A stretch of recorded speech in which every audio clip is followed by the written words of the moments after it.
Friend, मैं आपको एक बहुत इम्पॉर्टेंट मैसेज शेयर करना चाहूँगा कि हम एक ऐसे समय में आ गए हैं जहाँ पर ये प्रमाण करना कि परमेश्वर नहीं है या परमेश्वर का अस्तित्व नहीं है बहुत ही इजी दिखाई देने लगा है। और इस प्रकार के लोग भी निकल गए हैं यूट्यूब के अंदर, फेसबुक के अंदर में, और इस प्रकार के वीडियोस के साथ लोग आ रहे हैं कि मानो परमेश्वर सच में इस संसार के अंदर या ब्रह्मांड में है ही नहीं। और इसलिए परमेश्वर को वचन कहता है, भजन संहिता उसका 14 का 1 मैं आपके लिए पढ़ना चाहूंगा। आप जरूर सुने कि परमेश्वर को वचन क्या कहता है। यहाँ पर इस प्रकार लिखा हुआ है, भजन 14, मूर्ख ने अपने मन में कहा है कोई परमेश्वर है ही नहीं, वे बिगड़ गए, उन्होंने घिनौने काम किए हैं, कोई सुकर्मी नहीं। यहाँ पर क्लियरली लिखा हुआ है कि एक मूर्ख व्यक्ति ही ये तिरस्कार कर सकता है कि इस संसार के अंदर, ब्रह्मांड के अंदर में, क्या उसके पीछे बैकग्राउंड में कोई परमेश्वर है ही नहीं।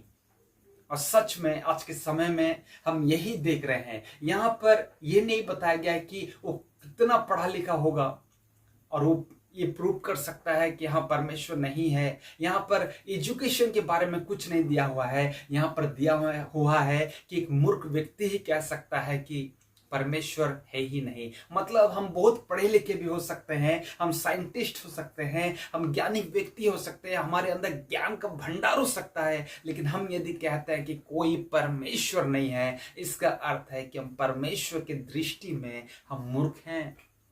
हम अपने आप को जितना भी डॉक्टर, प्रोफेसर, इंजीनियर, हम वैज्ञानिक, हम अपने आप को आईपीएस ऑफिसर, हम बड़े बड़े अधिकारी, बड़े बड़े मंत्री क्यों ना मान लें, लेकिन यदि हम परमेश्वर के अस्तित्व को नहीं मानते तो परमेश्वर का वचन हमें कहता है कि हम मूर्ख हैं।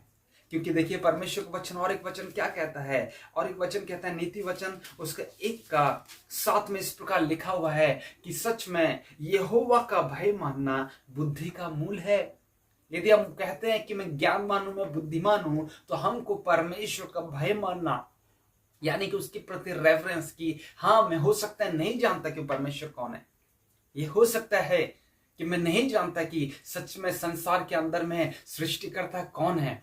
हो सकता है क्या वो बुद्ध है, वो क्या राम है, वो क्या यीशु मसीह है, वो क्या अल्लाह है, या कोई भी संसार के अंदर में उसकी बात नहीं की जा रही है, लेकिन हाँ कोई तो है। इतना भी कम से कम उस व्यक्ति के अंदर में होना चाहिए कि कोई तो है बैकग्राउंड में जो परमेश्वर है, और उसके प्रति उसके अंदर में रेफरेंस होना चाहिए मेरे प्रियो, कि हाँ जो भी है परमेश्वर। मैं नॉन क्रिश्चियंस का बात कर रहा हूं, I am not talking about the Christian. मैं अन्य जाति की बात कर रहा हूं। कम से कम उनके मन के अंदर में ये भावना आनी चाहिए कि हाँ कोई तो कोई है, बैकग्राउंड में कोई तो परमेश्वर है, और उसके प्रति हो सकता है मैं नहीं जानता, लेकिन रेफरेंस, मैं उसका रिस्पेक्ट करता हूं, मैं उसको जानना चाहता हूं, मैं उसको समझना चाहता हूं। और इसी के बारे में दिया हुआ है कि यहोवा का भय मानना बुद्धि का मूल है। जब हो सकता है एक बहुत ज्ञानी व्यक्ति जो परमेश्वर के अस्तित्व को प्रमाण करने में लगा है कि नहीं है, वो यदि परमेश्वर की ओर आता है, हो सकता है उसको पुनः ना समझे, लेकिन वो आकर यदि कहता है कि हाँ मैं परमेश्वर को सम्मान करता हूँ, मैं परमेश्वर का रिस्पेक्ट करता हूँ, मैं उसका हाईली रेफरेंस करता हूँ कि सच में उसने कितना सुंदर बनाया है संसार के अंदर में, तो परमेश्वर का वचन कहता है कि उसके अंदर में बुद्धि का मूल है। क्योंकि उसने परमेश्वर का भय को माना है। भय का मतलब ये नहीं कि हम डरते रहें, भय का अर्थ है प्रेम से, भय का अर्थ है विश्वास से। तो आज के समय में हम देख पा रहे हैं कि लोग तिरस्कार कर रहे हैं कि परमेश्वर का अस्तित्व नहीं है। यदि हम ऐसा करते हैं मेरे प्रियो, तो सच में हम मूर्खता का कार्य कर रहे हैं। इसलिए बी केयरफुल कि आप किसका वीडियोस देख रहे हैं।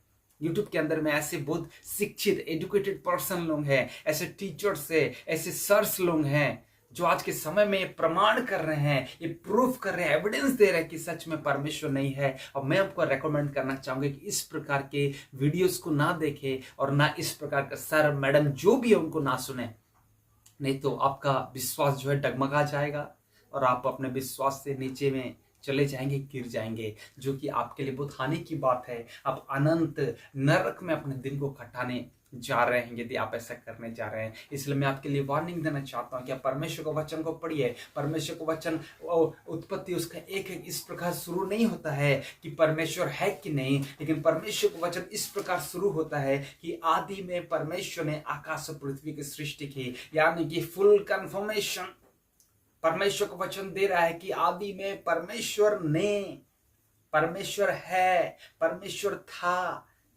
ये नहीं कह रहा है कि परमेश्वर कहां से आया, हो सकता है क्या, नहीं हो सकता है क्या, वो नहीं कह रहा है, कंफर्म कर रहा है कि in the beginning God created the heavens and the earth. In the beginning God created. क्या आप समझ पा रहे हैं?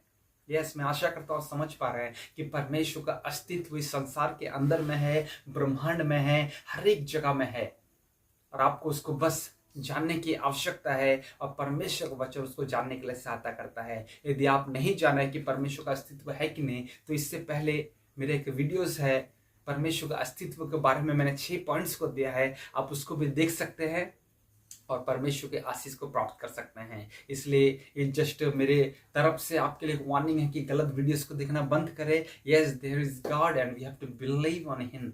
अगर हम विश्वास नहीं करते हैं तो हम अपना जीवन को हम खुद ही नष्ट कर रहे हैं मेरे प्रियो। तो परमेश्वर आपको आशीष दे, आप बाइबल के ज्ञान में बढ़ते जाएं, बाइबल स्टडी करें, और आप पाएंगे कि सच में परमेश्वर है। परमेश्वर को बहुत आशीष दे।